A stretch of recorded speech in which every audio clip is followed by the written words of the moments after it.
kuwapongeza wachezaji wangu kwa kazi ambayo wamefanya. Ilikuwa mechi nzuri, naweza kusema hivyo kwa upande wetu, kwa sababu tulishinda kwa magoli mengi, lakini pia imetupa picha ya timu yetu kulingana na jinsi ambavyo tumecheza vipindi viwili.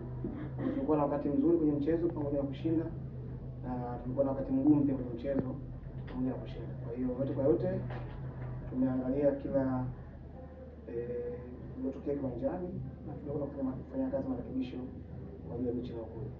Pengine umeridhishwa na kiwango ambacho mchezaji mmoja mmoja amekionyesha, na je, unaona utayari kuelekea katika mashindano ya AFCON kwa mwaka huu wa 2024 mwezi ujao? Naweza kuwa nimeridhishwa ama sijaridhishwa, lakini sisi tuko kwenye matayarisho ya mashindano hayo kama kuzungumza. Kwa hiyo hata leo mazoezi yetu pia iko juu. Unaona first half kwa wachezaji imechukua muda mrefu kufunguka. Kwa hiyo bado tunajiandaa na kila siku, maana yake tunapocheza mchezo kama huu, kazi yetu ni kuorodhesha mapungufu ambayo yanatokeza na tukayafanyia kazi. Kwa hiyo kwa performance ya timu nimeridhika. Nakaribisha maswali. Karibu. Kocha ongea kwa ushindi wa 5 na mechi.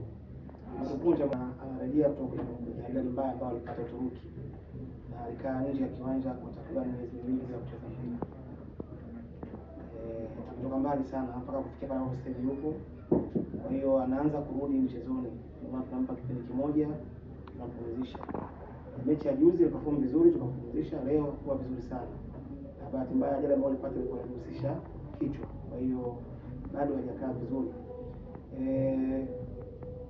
Tuna wachezaji wengi wa kucheza ile eneo, kwa maana ya eneo la wing back ama kwenye wings. Kwa hiyo nafasi yake ameingia Stumai na amecheza vizuri. Lakini kuhusu Asha na mguu, inaweza kawa ni changamoto, lakini tunaangalia mazuri na mabaya mengi ni yapi.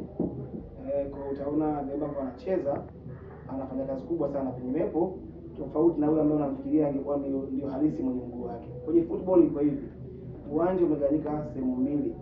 Katikati ya kiwanja, wanaocheza kulia wote wanaweza mguu wa kulia na wanaweza kushoto na mguu wa kushoto. Lakini kwa bahati mbaya haitimii hivyo kwamba watano mguu wa kushoto na watano mguu wa kulia, kwa sababu wenye mguu wa kushoto wako wachache sana.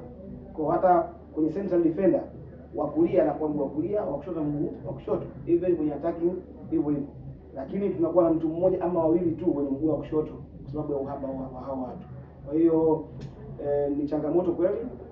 Anacheza pande zote mbili, kulia na kushoto, na hata yule anacheza pande zote mbili, kulia na kushoto, na mguu wake ni wa kulia. So anaanza kuja, anachipukia kucheza ile nafasi. Timu ni kubwa kuliko yeye kama ambavyo unaona. Kwa hiyo yeye anajifunza zaidi kuliko sisi kunufaika na yeye kwa sasa hivi. Kwa hiyo naamini kabisa baada ya muda mdogo ama mapungufu ambayo unaona anageukia ndani, atabadilika na mpira wake. Tunajaribu kitu kingine tofauti. Kwenye mfumo ni kwetu tunaangalia wachezaji 3 4 3 kwa maana ya makaratasi, lakini kwenye kucheza tunapokuwa na mpira center half wetu tunatakiwa kuingia katikati ya kiwanja kwenda kucheza kama midfield, sababu tuna midfield wawili tu leo ndani ambao walikuwa wameanza kwa maana Tunisia na Diana. Lakini tunapoteza mpira mastrika wale wa pembeni wawili walitakiwa kurudi ndani kuja kuongeza namba ili tu defend tukiona watu 6 dhidi ya watu ambao wako na wao. Hiyo ndio somo ambalo tunafanya leo pale kiwanjani. So mwanzoni tulianza na typical mastriker watatu ambao nature yao ni kucheza kama center striker kwa maana ya Jamila, Opa na Clara. Lakini baadaye tulibadilika mabadiliko, tukawaingiza washambuliaji ambao wana nature ya kukimbia kama mawili, kwa maana Aisha na Winifrida. Kwa hiyo utaona hawa walioingia mwishoni nature yao ni mawinga, kwa hiyo wana press zaidi ya wale ambao wameanza mwanzoni. Kwa hiyo ni kwa tofauti ambayo ilitokeza leo. Na tumeweza kuobserve kitu, tutakifanyia kazi, ni kitu kizuri tumeona inatusaidia kwamba tunaweza kudefend vizuri, lakini pia kutoka kwa kushambulia. Unauona mchango wa Clara ukiondoa mapungufu ya kutokufunga. Kwa sababu kufunga ni kipaji, kufunga sio mtu anafunga, lakini kuna kitu timu imebadilika hivi sasa kwa sababu ya Clara. Na yeye ndio ambaye anaisukuma timu kwenda kushambulia. Yeye ndio ambaye anaifanya timu ikimbie sana kiwanjani. Yeye ndio anafanya wapinzani wapoteze muonekano wa kudefend. Kwa hiyo hao wengine wanawazungumzia si kama wachezaji wabaya, wanaanza kufunga. Lakini ukimwona mtu anakosa magoli mengi, maana yake amefungua nafasi nyingi za kufunga.